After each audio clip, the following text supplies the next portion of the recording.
దంతాల ఆరోగ్యానికి వాటి సంరక్షణకు కొన్ని సూక్ష్మ వ్యాయామ పద్ధతులను చూద్దాం. సూక్ష్మ వ్యాయామం ముందుగా కపోల శక్తి వికాసం అని అంటాం.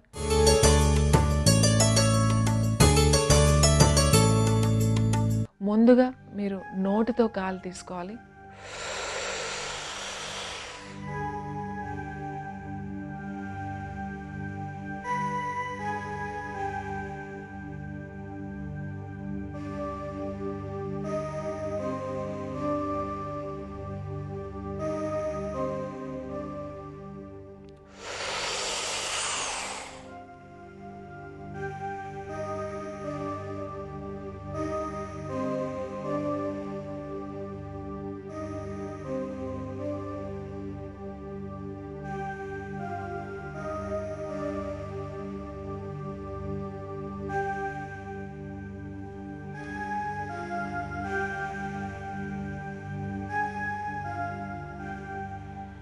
నెమ్మదిగా కళ్ళు తెరవండి.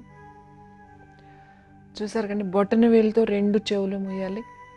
అలాగే మీ ఉంగరం వేలుతో ముక్కు దగ్గర ముయ్యాలి. ఇలా ఈ వేలుతో కళ్ళు ముయ్యాలి 2 వేళ్లతో. ఈ వేళ్ళు చూపుడు వేళ్ళు నొసల పైన ఉంచాలి.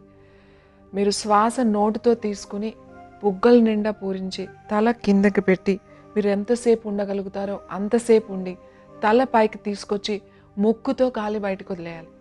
ఇలా మీరు 3 నుంచి 5 సార్లు చేయండి. ఇలా చేయడం వల్ల పూర్తిగా రక్త ప్రసరణ అంతా కూడా మీ దంతాలకు, మీ చిగుళ్ళకు వస్తుంది. అంతేకాకుండా చెవులకి, అలాగే మీ చెంపలకి, ఈ మజిల్స్ అన్నిటికీ, కండరాలన్నిటికీ కూడా చాలా బాగా ఉపయోగపడుతుంది. రక్త ప్రసరణ బాగా జరుగుతుంది. ఈ దంతాల సమస్య రాకుండా కూడా ఉంటుంది. అలాగే కపోల శక్తి వికాసంతో పాటుగా స్వదంత ప్రాణాయామం.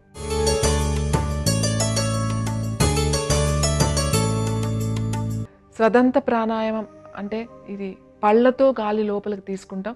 లోపలికి తీసుకుని కొన్ని సెకండ్ల లోపల ఆపి ముక్కు ద్వారా బయటకు వదిలేస్తాం. ఇది చాలా సింపుల్ ప్రాణాయామం. ఎలా చేయాలో చూద్దాం.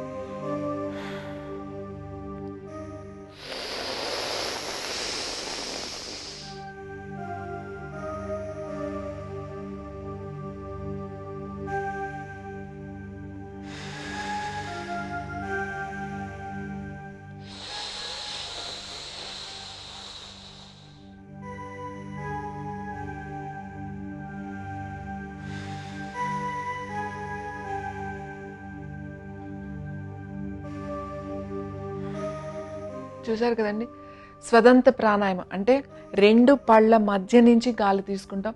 పళ్ళన్ని మూసి ఆ లోపల ఆ గాలి నుంచి గాలి, పళ్ళ మధ్య నుంచి గాలి లోపలికి వెళ్తుంది. కొన్ని సెకండ్ల లోపల ఆపిన తర్వాత 2 ముక్కుల ద్వారా వదిలేయండి. దీనివల్ల కూడా పళ్ళకి, చిగుళ్ళకి మంచి మసాజ్ అవుతుంది. ఇది ప్రతిరోజు చేయడం వల్ల మన దంతాలని, మన చిగుళ్ళని ఆరోగ్యంగా ఉంచుకోవచ్చు. ఈ చిన్న సూక్ష్మ వ్యాయామం వల్ల ఎంతో మంచి ఫలితాలు ఉంటాయి.